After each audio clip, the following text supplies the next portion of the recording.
You want to hook it up to your sterile bag, and you always want to set everything up first before you attach your patient.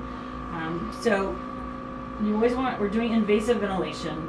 This is non-invasive, which would be like if you're a person, they put a mask on you. Okay. So we're never probably going to do that. And so then infant, I would choose if they were less than 10 kilos. So I would say for most patients, we'll hit adult.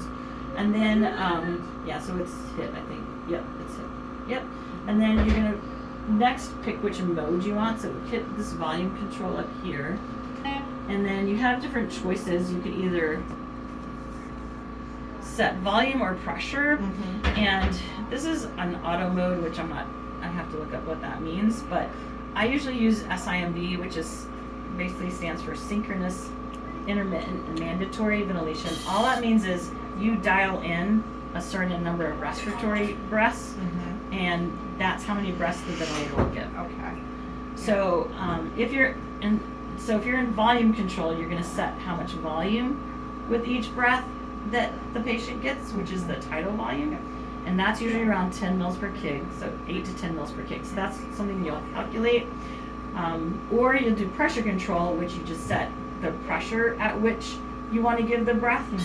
The problem with that is it has variable volume. The volume is going to have variable pressure.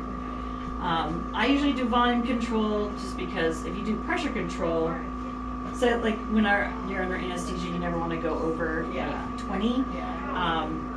Sometimes that's not enough for these patients because their lungs are really sick. So I usually like to at least know what my volume is. It'll tell you what the pressures are, but I usually choose volume, synchronous, intermittent, mandatory ventilation with volume control and pressure support. So let's hit that one. And then again, since we're in volume control, we're going to set the tidal volume, which is how many mils per breath that they're going to get. So say this is a 10 kilo dog, you would set it for 100, yeah. So you hit that, and then with this dial, you're going to change it to 100.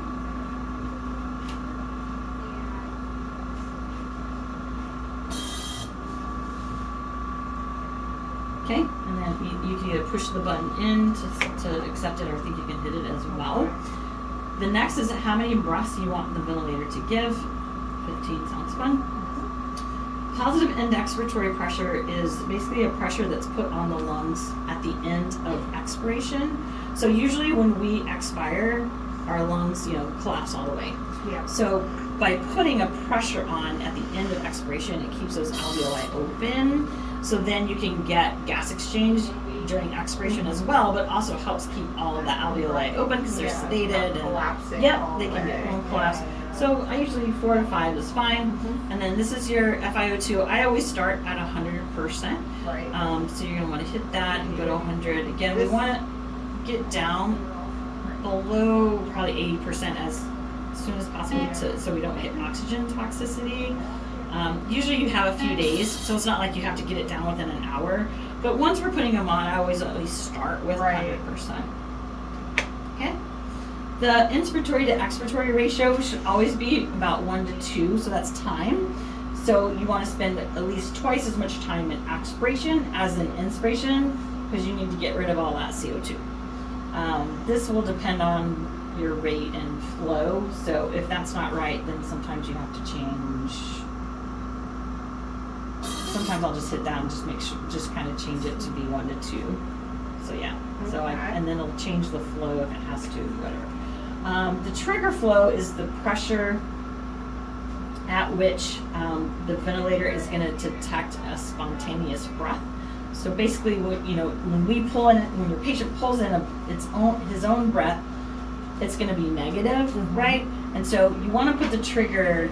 At first I usually do like -6 pressure per meters of water, because at first we don't care if they're triggering because we want them just outward ventilating. But as you wean them, we want to know if they're taking breaths on their own, so you may want that trigger to be like a -2, so that the ventilator will actually detect any breaths that your patient is taking.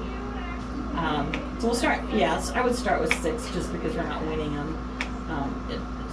And then the pressure support is actually on inspiration, whereas PEEP is expiration. Pressure support just helps them when they're breathing gives them a little pressure support so that they can take a full breath. Makes it easier for them, decreases their work of breathing. 20 is super high. I probably put this at like 8, but it always has to be above PEEP, right? Yep, and so this would be when they're kind of assisting their spontaneous breath. Yes, correct.